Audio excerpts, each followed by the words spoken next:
하나님 말씀 봅니다. 구약성경 에스라 7장 1절에서 10절 말씀까지입니다. 에스라 7장 1절에서 10절 말씀 제가 읽어드립니다. 이 일 후에 바사왕 아닥사스다가 왕위에 있을 때에 에스라라 하는 자가 있으니라.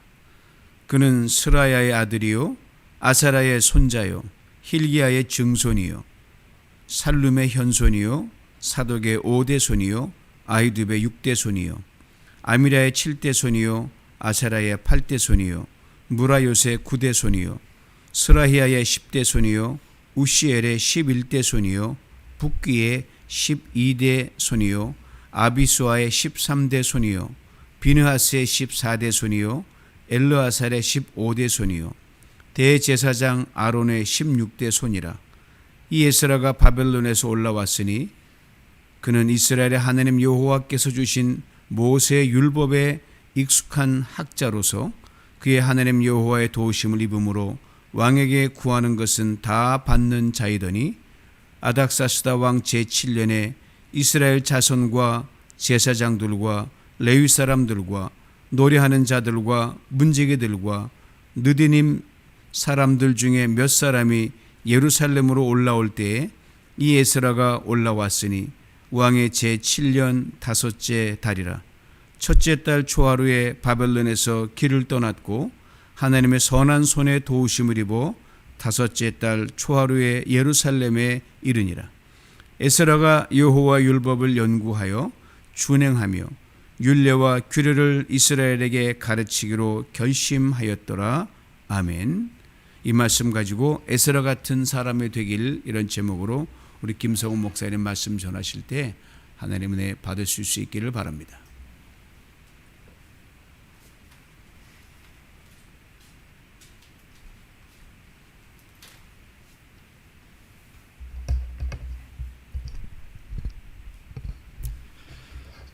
할렐루야.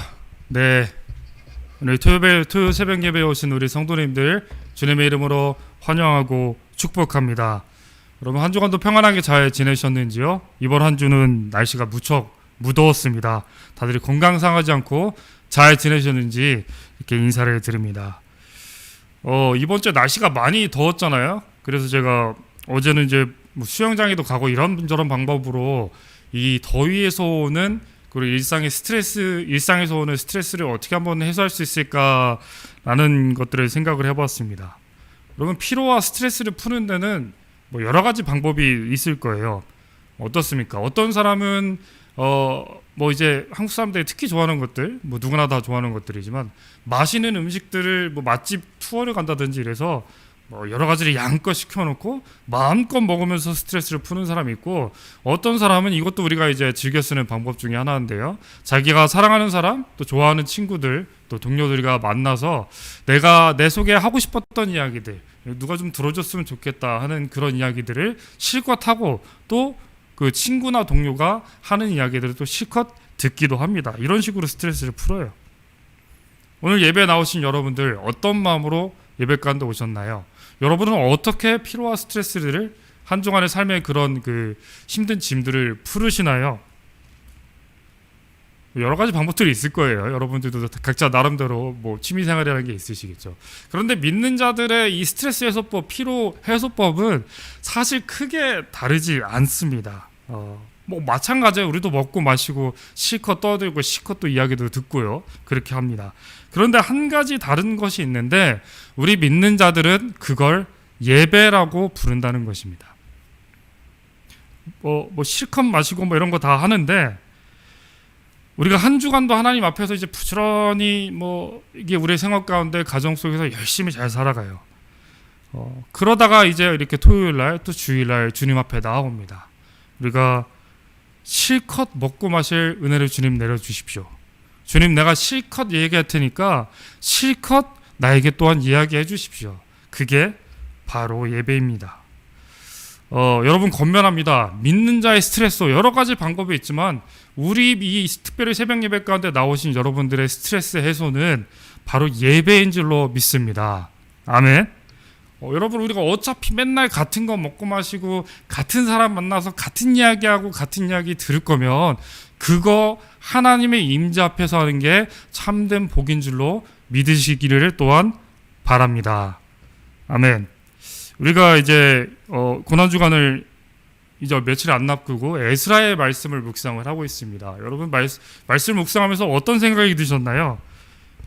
이 에스라 전체 이야기가 이제 짧게 정리를 하면 바벨론에서 예루살렘으로 돌아오는 이야기를 담고 있는 거예요.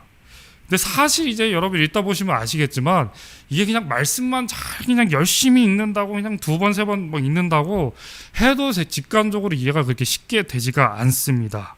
뭐 예를 들면은 우리가 이제 뭐 묵상집 생명 말씀 보시면은 또 여러 설명들을 보시면 나오겠지만 뭐 1차 기한이니 2차 기한이니 다리어 왕이 뭐 재건 사업을 시켜가지고 스룹바벨이라는 사람이 총독으로 세워서 뭐 성전을 재건하고 뭐 이런 등등 역사적인 배경에 대해서 우리가 또 알아야 돼요.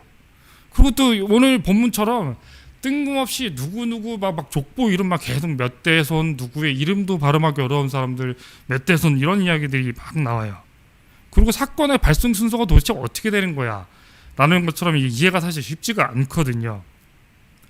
그런데 여러분 이런 그 어려운 말씀, 난해한 말씀, 이해하기 쉽지 않은 말씀일지라 하더라도 우리가 바짝 집중할, 특별히 이 시간 집중할 때에 하나님의 우리의 삶을 관통하고 시대를 넘어서서 관통하시는 하나님의 놀라운 지혜와 그 은혜의 말씀 우리가 붙잡을 수 있습니다. 우리가 여러분 일주일에 한 번 만나니까 한번 에스라서에 대해서 짧게 한번 이야기를 해보려고 하는데 우리가 1장부터 6장까지의 말씀을 묵상했잖아요. 이때는 이 1장부터 6장까지는 제1차 포로 귀환입니다. 그러니까 이해하기 쉽게 얘기하면은 바벨론에서 포로 있다가 붙잡혀 탈출한 다시 귀환하는 사람의 선발대 격인 거예요. 근데 이 사람들의 주요 임무는 스룹바벨이라는 사람의 이 말에서 예루살렘 성전을 재건하는 게 주요 목표였어요. 그래서 많은 인원이 아닌 비교적 소수의 인원들이 이제 예루살렘에 와서 성전을 재건합니다.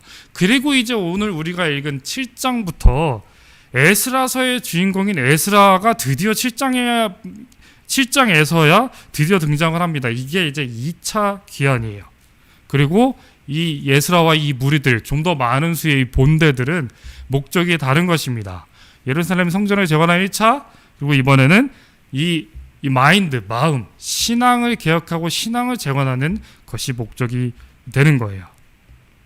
그래서 여러분 7장에 이제 비로소 에스라가 나오기 때문에 주인공이 나오잖아요. 그럼 뭐 해야 됩니까? 소개를 해야 돼요. 그렇기 때문에 오늘 읽은 말씀의 초반부에 이름도 발음하기 어려운 사람들의 이런 여러 가지 족보들, 몇 대손이고 누구의 후손이고 이 사람은 뭐 하는 사람인지 어디 출신인지 이런 것들에 대해서 상세하게 설명을 하고 있는 것입니다. 이제 바벨론 포로 귀환이 1차, 2차로 나눠진다고 제가 말씀을 드렸는데요. 여러분 우리가 이렇게 성경책 보시겠지만 이미 편집이 다 친절하게 끝난 거예요. 그래서 우리는 6장에서 7장을 갈 때 이렇게 한 장 넘어가면 짧은 시간이 걸리지만 실제로 역사 속에서는 대략 한 50년에서 60년이 지났다고 보고 있어요. 그러니까 이미 1세대 1차 귀한 사람들이 예루살렘 성전을 재건하고도 오랜 시간이 지난 거예요. 오랜 시간들. 여러분 50년 이상이 지났으면 한 세대 이상이 지난 거예요. 5, 60년이 지나면. 그렇죠? 그러면 생각해보면 그 1차의 바벨론 포로를 경험했던 1세대 사람들, 예루살렘 성전의 자재를 직접 옮기고 성전을 직접 성벽을 지었던 그 사람들은 사실 거의 다 죽었거나 아니면 이제 죽음을 앞둔 노인들이라는 것입니다. 한번 생각해 보세요. 타국에서 노예 같은 노예만도 못한 포로 생활을 하다가 극적인 기회를 얻어서 신락 같은 희망을 품고 이제 내 고향 예루살렘, 내 하나님의 전 예루살렘 성전을 내가 지으러 간다라는 부푼 꿈을 안고 여러분 지도상으로 이 예루살렘과 바벨론이 얼마나 멀냐면 한 번도 안 쉬고 가도 5개월이 넘게 걸리고 중간엔 사막밖에 없어요. 그 어려운 길을 뚫고 예루살렘에 돌아왔어요. 1세대 사람들이. 그런데 도착해 보니까 어떻습니까? 자, 이제 새로운 꿈의 도시, 다시 이제 나의 고향을 되살리자라고 하지만 폐허로 변해버린 내 도성 예루살렘, 내 예루살렘 성전은 온데간데 없고 벽만 하나 남아있고 내가 살던 집들 온데간데 없이 쑥대밭이 되어 있어요. 그것뿐만 아니고 내 그 조국이 망했잖아요. 그러면 그 자리를 외국인들, 이방인들이 와서 득실득실하게 다 차지하고 살고 있어요. 아무것도 없는 밑바닥부터 다시 시작해야 되니까 이 사람들이 얼마나 이제 앞으로 고생길만 남았구나, 이제 쉬운 일 없겠구나, 하지만 큰 각오로 임했을 겁니다. 이게 바로 6장까지의 이야기예요. 6장 마지막 부에 보면은 이 사람들이 정말 오랜 시간에 걸쳐서 갖은 고생을 하면서 자재부터 하나씩 다 옮기고 이런 시적으로 해서 결국에는 예루살렘 성전을 재건하고, 그리고 기쁨과 감격 속에서 그 어려운 삶 속에서도 박박 재물들을 긁어 모아서 6월절 절기를 지키면서 하나님께 예배하는 장면이 나옵니다. 그러니까 쉽게 얘기하면 1세대, 지금 6장 마지막 부분까지는 이 1세대 사람들이 성령 충만한 상태인 거예요. 마음이 뜨거운 상태인 거예요. 각오가 대단한 상태인 거예요. 안 그렇겠어요? 고향에 돌아오고 성전을 재건하고 기쁨으로 첫 예물을 들고 6월절 절기를 지키는데 얼마나 마음이 뜨겁겠어요. 그런데 그건 6장까지예요. 자, 오랜 시간, 아까 50년에서 60년이 지났다고 했죠. 근데 오랜 세월이 지나고 이들의 모습이 영 딴판이 된 것 같아요. 6장과 7장 사이에 아무런 설명도 없지만 이들이 타락의 길을 걸었다는 것을 역사적인 자료를 통해서 우리가 알 수가 있어요. 뭐 여러 가지 이유가 있을 겁니다. 근데 그거를 나누기에는 시간이 부족하니까 한 가지 이유를 좀 나누고 이것에 대해서 좀 묵상을 해보려고 하는데요. 여러분, 우리가 구약 성경을 쭉 보면은 특별히 하나님의 율법과 이 법도 중에 여러 가지 하지 말라, 하라 이런 말씀하셨지만 이렇게 전반적으로 딱 한 가지, 이건 절대 하지 말아야 된다, 이거는 하면 안 된다라는 것을 계속 반복적으로 말씀하신, 강조하신 것이 하나 있는데 그것은 바로 이방인들과 섞이지 말라는 것입니다. 여러분 어떻게 해요? 이방인들과 결혼해서 어울려서 살게 되면 그들의 문화도 같이 동화해야 되죠. 그리고 그들의 종교에도 익숙해져야 돼요. 그러면 그 종교에도 익숙해지고 그런 문화에 빠져 동화되게다 보면은 하나님의 법도에서 벗어나게 돼서 하나님의 택한 족속인 이스라엘 이 백성으로서의 정체성을 잃어가게 된다는 거예요. 그런데 오늘 이 우려하던 일, 구약 성경 내내 하나님이 경고하고 하지 말라던 이 일이 1차 귀한 멤버, 1세대 멤버들에게, 사람들에게 일어났어요. 그 50년에서 60년 사이에. 그래서 9장에 보면은 팔레스틴 지역에 사는 이스라엘 백성들이 이방인들과 결혼해서 연합하여서 살아간다는 장면을 그렇게 이야기를 하고 있습니다. 이제 우리가 묵상하게 되겠죠. 하나님의 백성으로서의 정체성이 사라지는 위기에 처한 거예요. 6장하고 7장 사이에. 이때 우리의 주인공인 에스라가 등장합니다. 이런 위기의 상황에 처한 구원자라고 하긴 좀 그렇지만 어쨌거나 새로운 리더의 등장을 표현하기 때문에, 그래서 이 7장의 초반부에 보면은 다 에스라에 대해가 누군지에 대한 설명하는 이야기로 지면을 채운 거예요. 뭐 페르시아에서 왔어요. 대제사장 아론의 후손이요, 짱짱한 사람이죠. 그리고 제사장인 동시에 율법에 익숙한 학자라고 했어요. 그러니까 요즘으로 치면 대학교 교수이자 뛰어난 목사님, 이런 정도라고, 리더라고 우리가 이해할 수 있을 것 같아요. 1차 기한이 이 성전, 예루살렘 성전의 재건이었다면 2차는 바로 이 정책성의 재건, 신앙의 재건이 목적인 것이었습니다. 제가 이제 이 본문을 좀 이해하기 쉽게 이해하기 위해서 이런 역사적인 배경과 흐름이 필요해서 하여튼 최대한 쉽고 간단하게 설명하려고 해보았습니다. 이제 우리가 말씀을 묵상하기를 원해요. 우리가 이 부분에 우리의 삶을 좀 돌아보았으면 좋겠어요. 귀한 1세대가, 다시 이야기를 정리합니다. 귀한 1세대가 정말 숱한 갖은 고난을 겪었지만 그래도 하나님의 백성으로서의 정체성을 놓지 않고 믿음, 용기 백배하여서 성령 충만하여서 이 결국에는 그 예루살렘 성전을 재건하고 기쁨으로 제물을 드리고 6월절 절기를 지켰는데, 그런데 이제는 그들의 믿음이 예전 같지가 않아요. 이방인들과 어울려 살고 그들에게 동화되기 시작한 거예요. 세상 흘러가는 대로 살아가기 시작한 거예요. 여러분 어떻습니까? 말씀을 묵상하면서 제 스스로에게도, 제 지난날에게도 한번 물어보았습니다. 우리의 삶과 겹치는 부분이 보이시나요?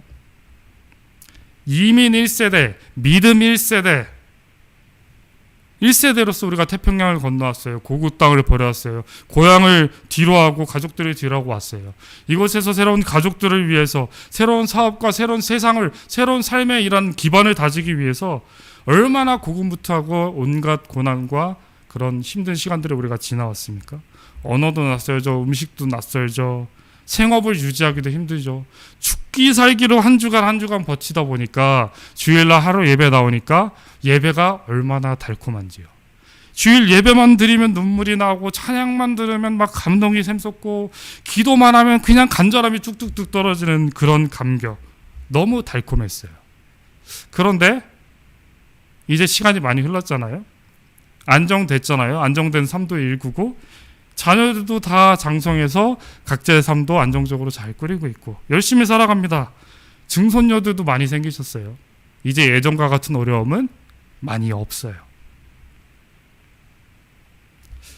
다시 한번 질문 드립니다.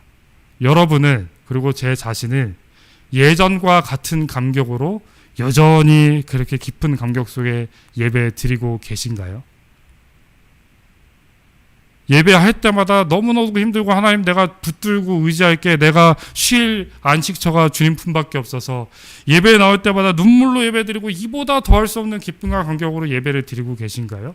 그렇게 수요일과 토요일과 주일 그리고 매일의 묵상의 개인의 예배 시간 가운데 그렇게 임하고 계신가요? 어떠신가요? 오늘 제가 긴 이야기를 했지만 이 한 가지입니다. 한번 적어보았으면 좋겠어요. 내 스스로를 돌아보고 나의 이민생활, 나의 믿음 생활들을 좀 돌아보고 한번 정리해 보세요.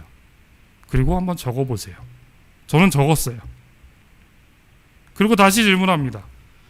혹시 우리의 예배가, 혹시 우리의 신앙생활이, 우리의 한 주간의 삶이 60년이 지나서 이제 다 타락의 길로 빠지고 세상에 빠져 돌아가는 그 1세대 귀환자들과 같은 상태는 아닌가? 새로운 땅에 와서 정착하게 잘 살게 인도하신 하나님의 그 은혜가, 그 첫 마음이 아직도 우리에게 유효한가? 감사하며 살고 있는가? 아니면 이방인들과 혼인하고 연합해서 그들의 문화대로 하나님의 정체성을 잃어가는 그 사람들처럼 우리가 세상과 동화해서 그냥 세파대로 세상의 흐름대로 시간대로 살아가고 있지는 않은가? 한번 잘 진단해 보시기를 부탁드립니다. 1차 귀환자들은 성전을 재건했어요. 믿음의 1세대, 이민 1세대는 우리의 삶을 이곳에서 터전을 읽었습니다. 이제는 신앙의 개혁이, 신앙의 재건이 우리에게도 필요한지는 아닌지 우리가 한번 잘 돌아봐야겠습니다. 여러분, 오늘 설교의 제목 무엇입니까? 에스라 같은 사람이 되길이라는 것입니다. 우리가 이 말씀의 홍수 속에 살아가요. 뭐 수요일날 예배드려, 토요일날, 주일날, 그리고 또 믿음이 우리 그 돈독하신 이 새벽 예배 특히 나오신 여러분들 같은 분은 유튜브에 손가락 몇 번만 해도 명설교가들 유명한 교회 아주 그냥 설교가 홍수 속에 살아요. 그러다 보면 설교를 다 듣고 나면 좋았다, 은혜 받았다라는 막연한 감정은 있는데, 그럼 어떤 부분에서 은혜를 받았으니까 물어보면 글쎄 이게 구체적으로 대답이 잘 안 되는 경우가 많습니다. 그래서 두 가지 팁을 드리면, 첫째는 말씀 중에 내가 단 한 가지라도 적으시든지 외우시든지 예배 끝나고 기도하실 때 그 말씀과 또 말씀에 받은 은혜의 그 포인트 한 가지라도 붙들고 기도하세요. 그리고 두 번째는 그게 잘 안 된 것 같다? 그럼 제목을 외우세요. 우리 담임 목사님도 그렇고 대부분의 설교가들은 이 제목 하나로 어떤 말씀이 흘러가 있지 그 굉장히 시간을 할애하는데 많은 시간을 쏟아붓습니다. 에스라 같은 사람이 되게, 말 그대로 저와 여러분들이 에스라 같은 사람이 되었으면 좋겠다, 되어야 되겠다라는 마음을 가지고 지었습니다. 여러분, 에스라의 이름의 뜻이 무엇인지 아세요?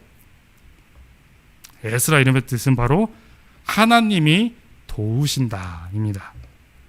포로 귀한 1세대가 초심을 다 잃어버리고 이제 세상과 어울려 살면서 하나님의 법도를 잃어가고 정체성을 잃어가요.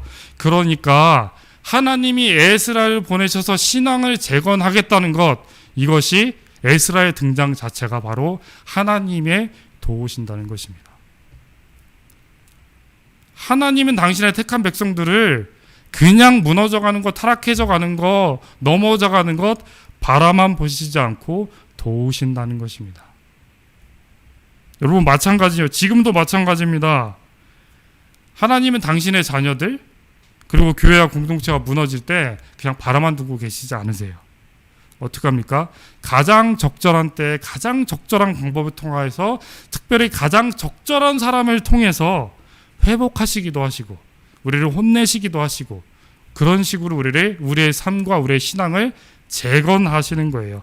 이것이 우리가 이 에스라서의 이 오늘 7장의 말씀에서 붙들 하나님의 진리인 것입니다.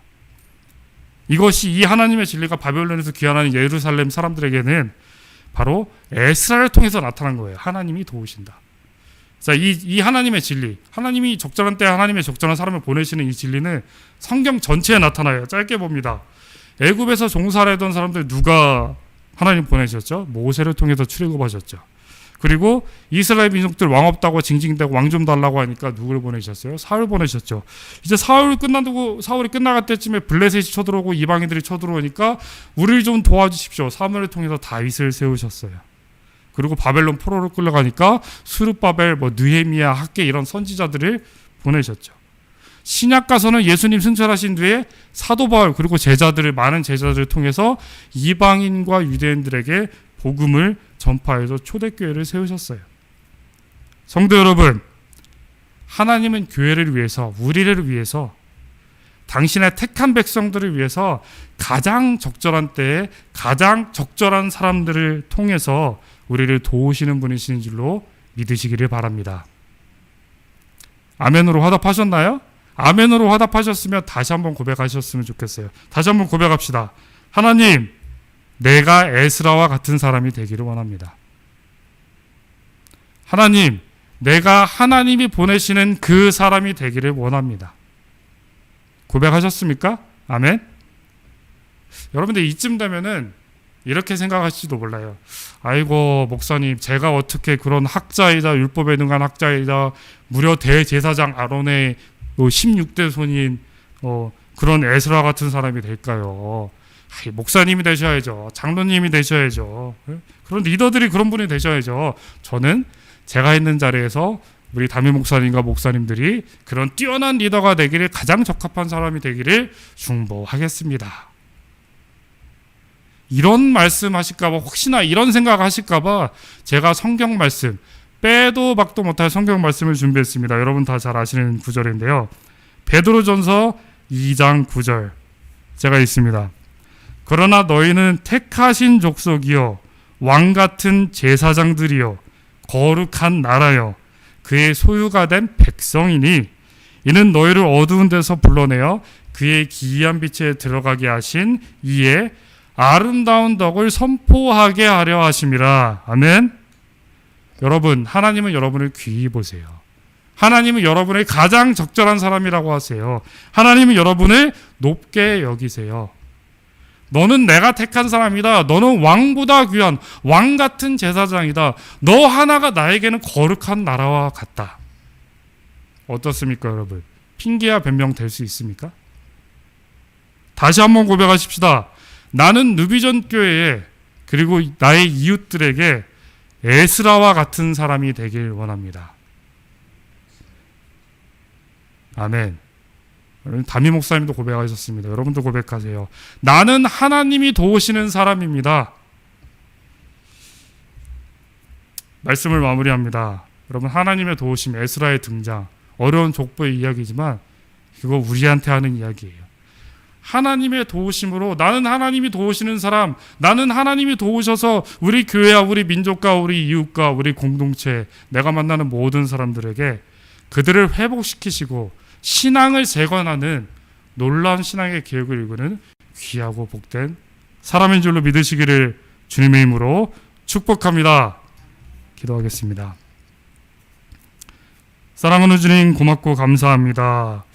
하나님, 우리가 무엇이건데, 사람이 무엇이간데 그토록 우리를 사랑하셔서 태초부터 택정하시고 하나님의 백성 삼아주시고 주님 이렇게 귀한 신앙의 공동체로 삼으셔서 함께 예배하게 하시는지요. 그리고 하나님의 이 미국 땅 가운데 신앙의 1세대로서, 믿음의 1세대로서 우리를 인도하셨는지요. 주님의 은혜에 감격하고 기뻐하여서 하나님 선포하고 간구하고 다짐합니다. 예배 시간마다 세상의 흐름이 아닌, 세파의 흐름이 아닌 내가 하나님이 도우시는 사람으로서 예배 때마다 최고의 기쁨과 최선의 감격으로 주님을 예배하겠나이다.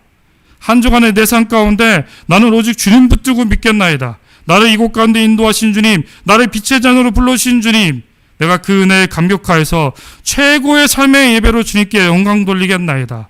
그렇게 다짐하는 복된 우리 모든 성도들 될 수 있도록 주님 용기를 더하여 주시고 성령 충만으로 채워 주시옵소서. 나는 하나님이 도우시는 사람이다. 나는 하나님의 공동체와 이웃을 회복하는 사람입니다. 우리가 믿음으로 다짐하고 결단하는 복된 우리의 공동체의 모든 권속들 될 수 있도록 주님 또한 인도하여 주시옵소서. 주의 말씀은 내 발의 등이요 내 길의 빛이니이다. 살아계신 예수님의 예수 그리스도의 이름 받들어 감사하며 기도하옵나이다.